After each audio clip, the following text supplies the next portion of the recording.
Magandang umaga po sa ating lahat, mga kapatid. Magandang umaga din po, Father. Ngayon po ang unang araw ng panibagong buwan, buwan ng Marso, ikalawang linggo ng Kwaresma.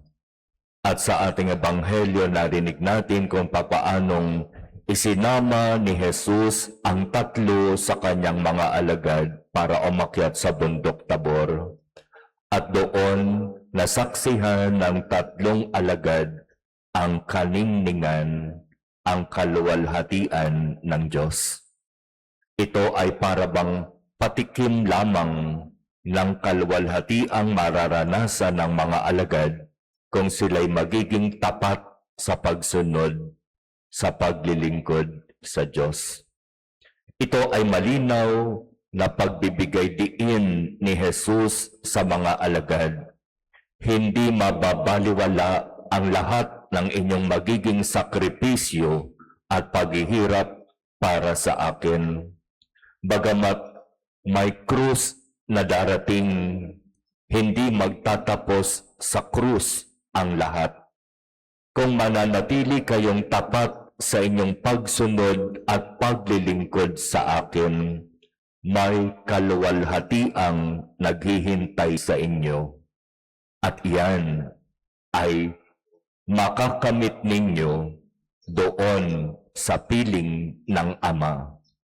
Kaya ito, mga kapatid, ang ibig sabihin ng pagbabagong anyo ng ating Panginoon sa bundok. Doon malinaw na sinasabi niya, huwag kayong matakot. Magkakaroon ng iba't ibang uri ng pagsubok, magkakaroon ng maraming krus, pero ang malinaw, hindi iyan ang katapusan.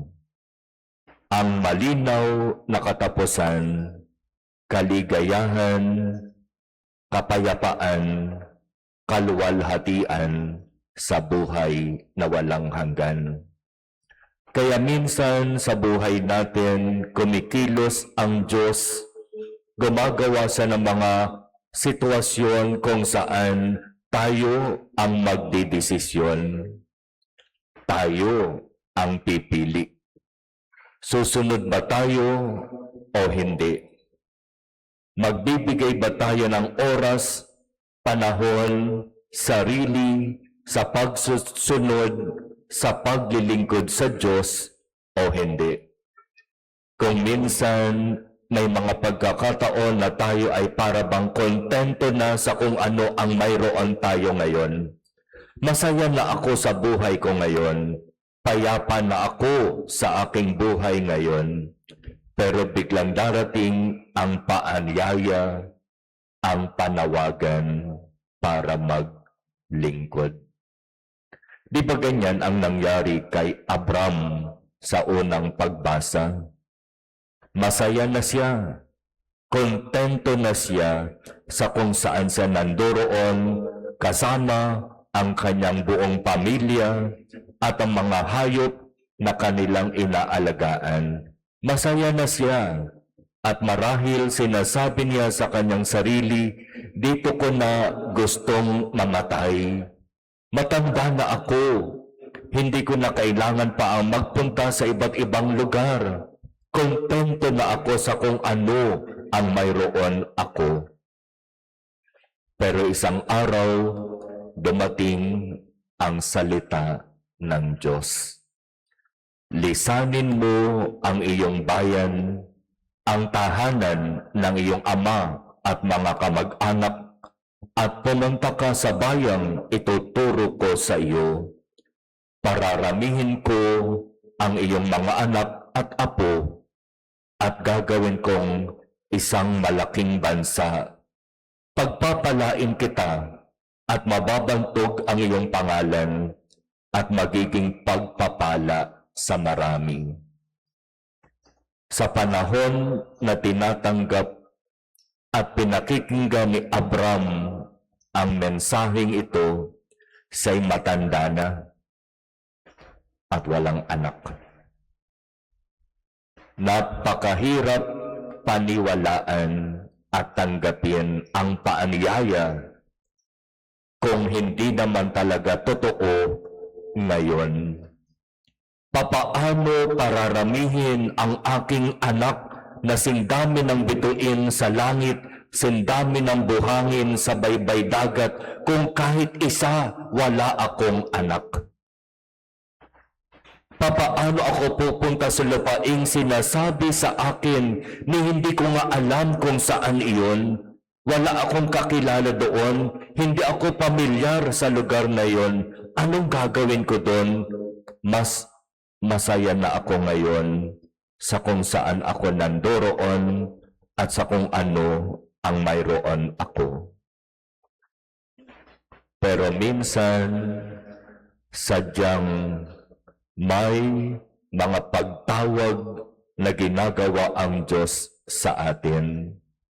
At sa pagtawag na yon, kailangan nating kumilos, magdesisyon.